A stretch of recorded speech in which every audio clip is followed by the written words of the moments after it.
Alors, aujourd'hui, je parle d'un sujet, un truc que vous voyez partout sur Internet, c'est l'idée. Pour ne jamais travailler de ta vie, prends ta passion et fais-en un métier, et puis hop, tu travailleras plus. C'est faux. Faux, faux, faux, archi faux, archi faux. Tu travailles de ta passion, tu vas être dégoûté de ta passion. C'est tout ce que ça va faire. Alors j'exagère un peu, mais pensez-y. Pensez-y, c'est possible. J'ai une activité qui fait que je me retrouve à devoir lire des tas de bouquins pour cette activité-là. Et ça m'a un peu dégoûté, il faut que j'avoue.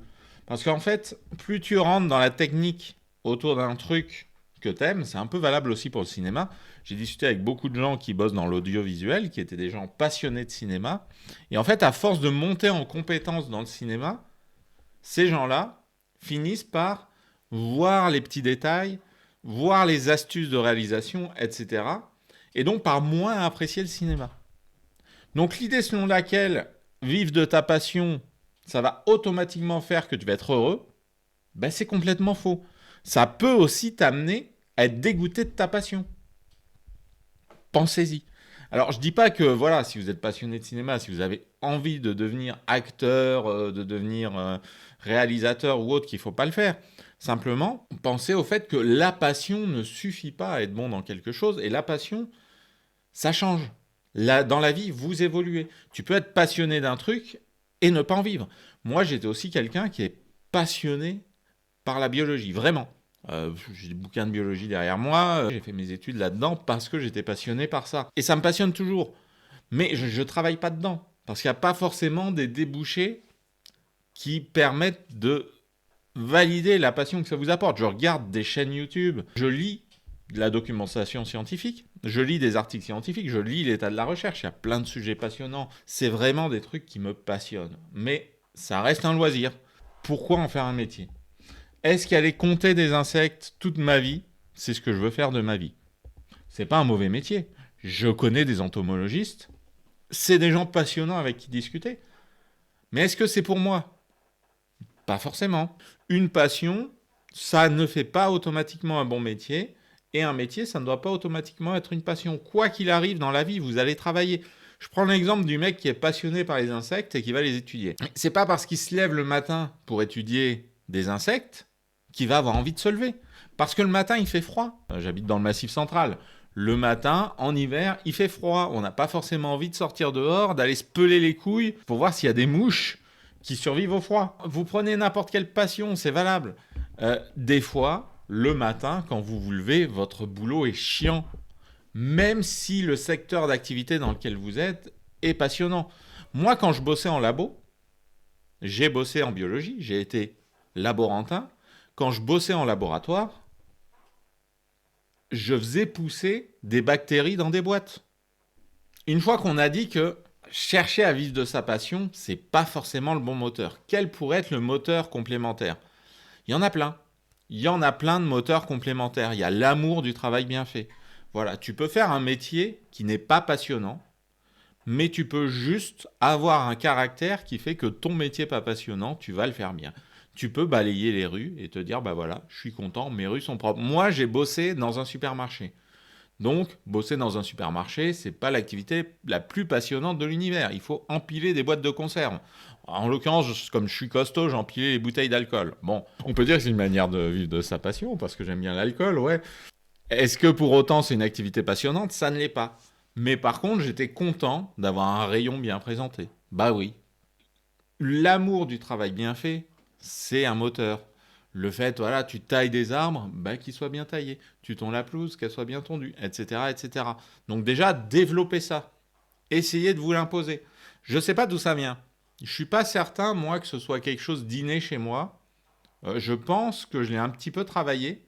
À force de m'expliquer à moi-même qu'il faut bien faire son travail, j'ai des petits pics de dopamine qui me disent tiens, t'avais comme objectif de faire ça, tu l'as fait, c'est bien. Et ça m'a donné progressivement l'amour du travail bien fait. Et maintenant, je n'envisage pas de faire des trucs à l'arrache, que ce soit pas fini, et de dire allez, le client, il a qu'à aller se faire foutre. Alors, il y a des fois où, par la force des choses, on arrive à faire des trucs pas tout à fait aussi bien qu'on pourrait l'imaginer, mais c'est quand même un moteur de se dire bah tiens, allez, je peux en faire un tout petit peu plus, voilà, fignoler ce machin, fignoler ce truc-là. Bon, Ça, c'est un des moteurs. Et c'est un moteur qui peut s'appliquer à n'importe quel métier. Voilà. Faire en sorte que les rues soient propres, c'est un service que tu rends à la collectivité et tu peux apprécier de rendre ce service-là à l'ensemble des gens. C'est une manière de voir les choses. Tu peux te dire, ah ben non, je suis balayeur, c'est de la merde. Ou tu peux te dire, ben non, les rues sont propres grâce à moi. Les gens ne marchent pas dans la merde de chien. Voilà, les gens apprécient de visiter mon village, de visiter ma rue, de visiter mon quartier. Grâce à moi, je participe. Un autre moteur qui pour moi est super important, c'est la curiosité.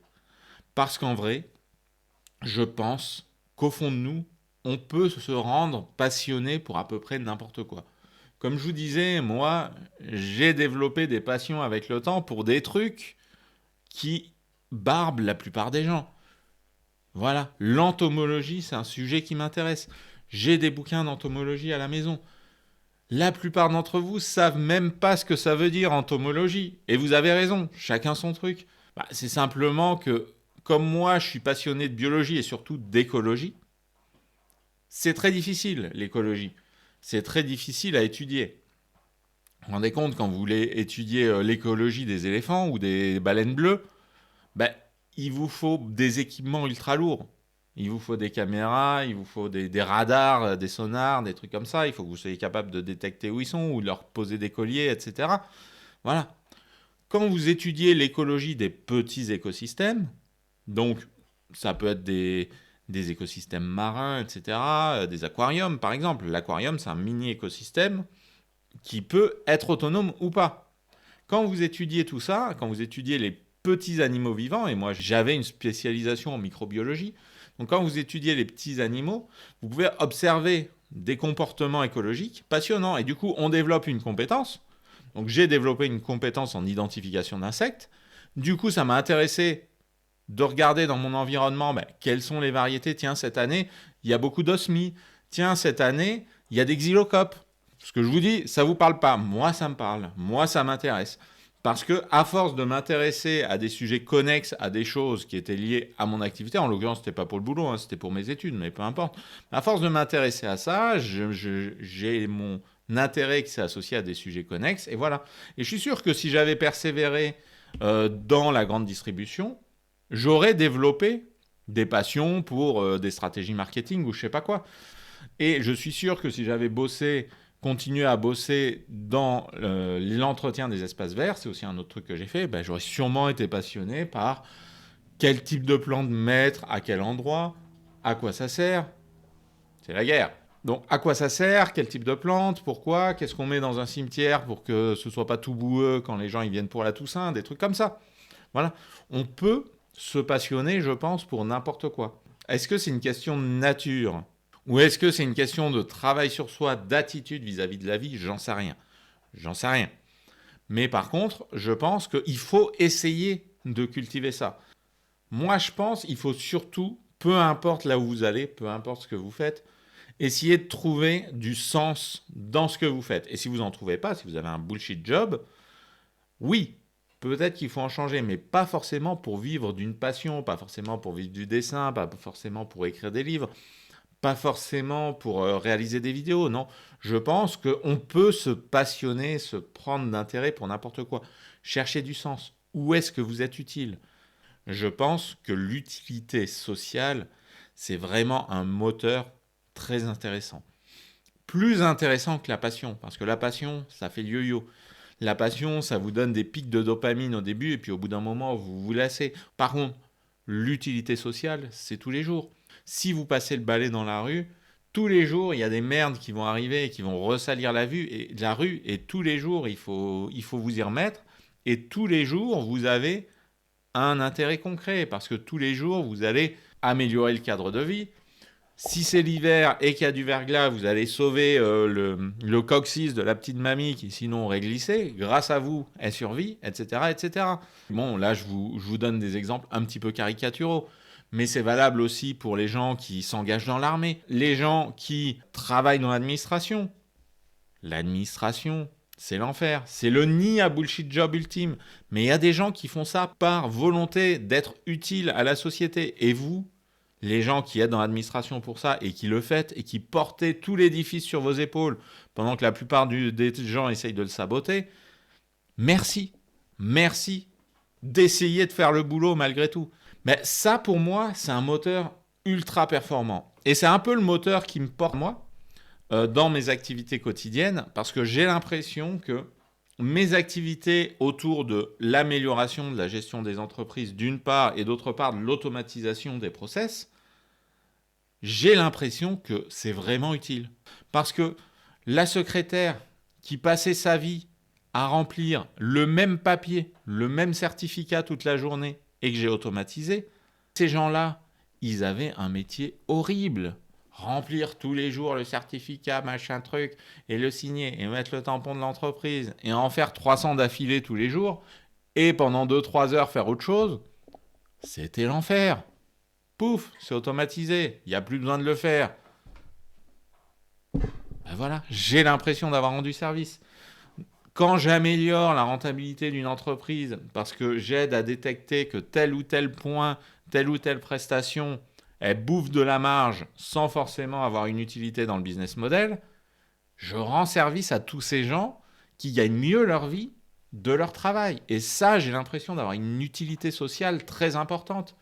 Et ça me porte. Et quand le matin, je suis en train de débugger un écran pourri qui n'est pas intéressant, il faut que je valide que le bouton plus, il ajoute des trucs, que le bouton moins, il retire des trucs, etc. Et que je code un robot pour faire ces tests-là, quand je fais ça, c'est chiant. C'est chiant.